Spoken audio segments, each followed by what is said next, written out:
छत्तीसगढ़िया शब्द का जो उपयोग बार बार किया जा रहा है, बाहरी बाहरी बाहरी ये शब्द का उपयोग किया जा रहा है। तो बाहरी क्या है? कौन बाहरी लोग हैं? मैं छत्तीसगढ़ क्रांति सेना के लोगों से पूछना चाहता हूं कि बार बार बाहरी शब्दों का उपयोग क्यों करते हैं? कौन है वो बाहरी व्यक्ति? सिंधी है, पंजाबी है, जैन है, गुजराती है? क्या जो यहाँ पैदा हुआ वो यहाँ का इंसान, यहाँ का नागरिक नहीं है?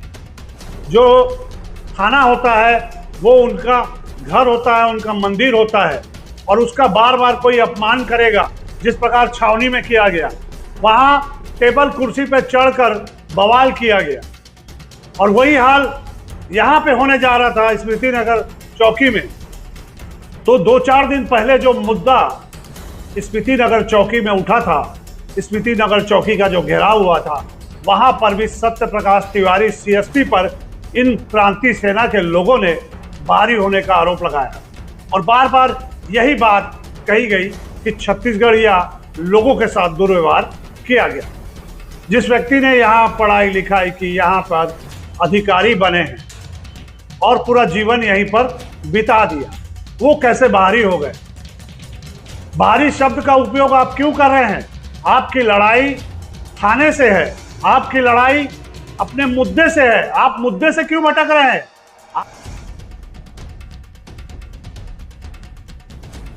इन दिनों पुलिस और संगठनों में बड़ा विवाद चल रहा है, और जिसको देखो वो थाने का घेराव करने पहुंच जाता है। पता नहीं पुलिस को क्या समझ लिया गया, पुलिस को चना मुर्गा समझ लिया गया है, या पुलिस का महत्व लोग नहीं समझ रहे हैं।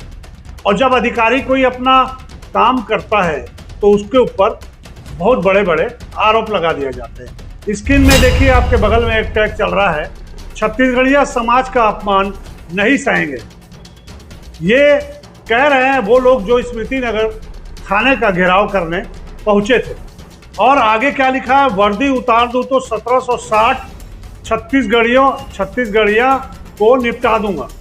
ये सत्य प्रकाश तिवारी सीएसपी ने ये शब्द उनको कहा, ऐसा उनका कहना है।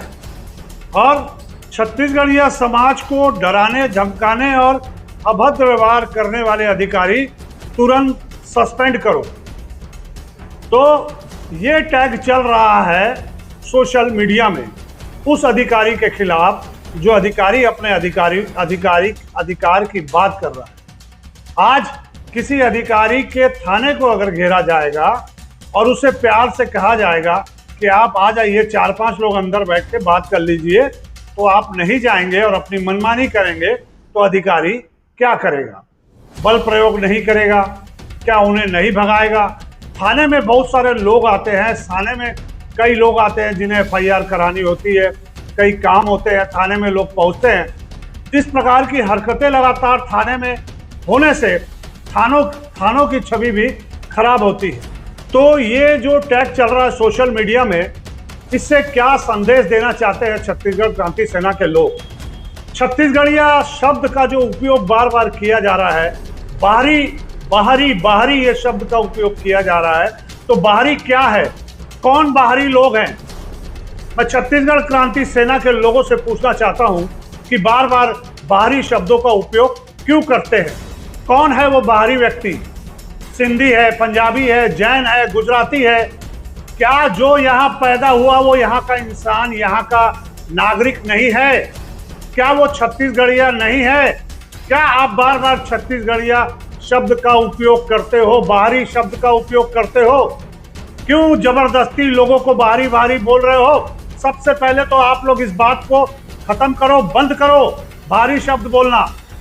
और पुलिस प्रशासन का घेराव, जो थाने का घेराव आप लोगों ने किया, वो आप कर सकते हैं, लेकिन उसका भी तरीका होता है। आप जाइए, आराम से बात करिए। पीआई नहीं बात करता तो सीएसपी के पास जाइए, सीएसपी बात नहीं करता तो एसपी के पास जाइए। लेकिन थाने का घेराव करके आप क्या संदेश देना चाहते हैं?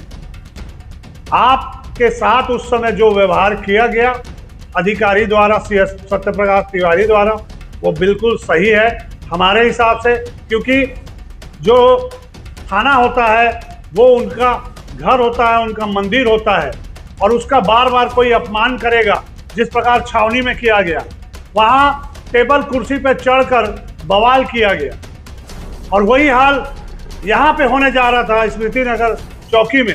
तो मर्यादा बना के रखिए। थाने का जो हाल आप लोगों ने बना रखा है वो नहीं होना चाहिए।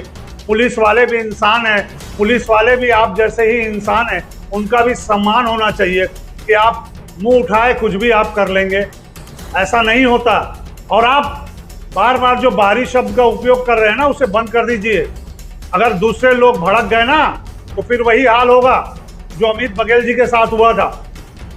तो 2-4 दिन पहले जो मुद्दा स्मृति नगर चौकी में उठा था, स्मृति नगर चौकी का जो घेराव हुआ था, वहां पर भी सत्य प्रकाश तिवारी सीएसपी पर इन क्रांति सेना के लोगों ने बाहरी होने का आरोप लगाया, और बार बार यही बात कही गई कि छत्तीसगढ़िया लोगों के साथ दुर्व्यवहार किया गया। तो मैं क्रांति सेना से पूछना चाहता हूं कि सत्य प्रकाश तिवारी बाहरी व्यक्ति है क्या? जिस व्यक्ति ने यहाँ पढ़ाई लिखाई की, यहाँ पर अधिकारी बने हैं और पूरा जीवन यहीं पर बिता दिया, वो कैसे बाहरी हो गए? बाहरी शब्द का उपयोग आप क्यों कर रहे हैं? आपकी लड़ाई थाने से है, आपकी लड़ाई अपने मुद्दे से है। आप मुद्दे से क्यों भटक रहे हैं? आपकी एफआईआर नहीं हुई, आप उस बात को करिए। आपके साथ अधिकारी ने सख्ती कर दी तो आपने उसे बाहरी कह दिया। अरे मुद्दे से मत भटकिए आप, और लोगों को बरगलाइए मत। भिलाई, दुर्ग, छत्तीसगढ़ का माहौल खराब मत करिए भारी शब्द बोलकर। भारी शब्द बोलकर आप और लोगों को भी गुस्से में ला रहे हैं। जैसे मैं भी ये खबर बना रहा हूं तो मेरे मन में भी ये बात है कि आप लोग गलत कर रहे हैं। आप लोग भारी शब्द का उपयोग मत करिए। हम भी छत्तीसगढ़ के निवासी हैं, छत्तीसगढ़िया, लेकिन आप छत्तीसगढ़िया किसको कहते हैं ये प्रमाण कर दीजिए पहले। आपके ऊपर एफआईआर दर्ज हो गई। आपका मुद्दा जो था एफआईआर नहीं होने का था, लेकिन अब आपने ऐसी हरकत कर दी कि आपके ऊपर एफआईआर हो गई। अब आप अपने मुद्दे से भटक गए। अब अपने आप को सही साबित करने के लिए आप बाहरी शब्द का उपयोग कर रहे हो। तो छत्तीसगढ़ क्रांति सेना अपने मुद्दे से मत भटके और बाहरी शब्द का उपयोग ज़्यादा मत करे, क्योंकि छत्तीसगढ़ी के अलावा और भी समाज के लोग यहाँ पर रहते हैं जो यहाँ पैदा हुए हैं और अपना जीवन बिता चुके हैं। आपका जितना अधिकार है उतना अधिकार उसका भी है, इसलिए इन शब्दों का उपयोग बिल्कुल मत करें। और इस प्रकार की खबरें हम लगातार बनाते रहेंगे। अगर किसी को इस खबर से तकलीफ होती है तो हमें कमेंट करके जरूर बताइएगा, और अगर आपको ये खबर अच्छी लगती है तो भी हमें कमेंट करके जरूर बताइएगा। ऐसी खबरों के लिए बने रहिए हमारे चैनल के साथ। हमारे चैनल को लाइक, शेयर, सब्सक्राइब करना न भूलें। नमस्कार।